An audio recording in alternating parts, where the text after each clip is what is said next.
Everyone, welcome to this video in which we are going to see that how can you solve the taskbar not working issue in your Windows PC. So this is going to work for all the Windows systems, maybe it's 7, 10 or 11, so it doesn't matter which Windows you're currently using.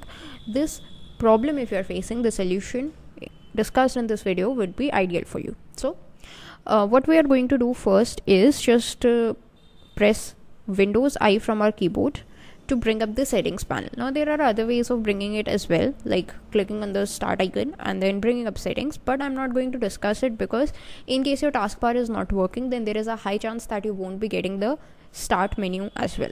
So Windows I is the shortcut to bring up the settings. Once it's there, go to personalization.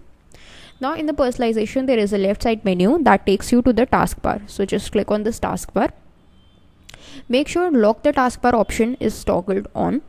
Automatically hide the taskbar in desktop mode is toggled off. Automatically hide the taskbar in tablet mode is toggled off.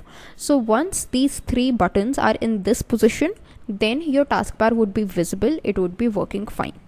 So if any of the settings are different, change them. Then this should solve your issue. If it doesn't, then press Ctrl Shift Escape from your keyboard. This would bring up the task manager.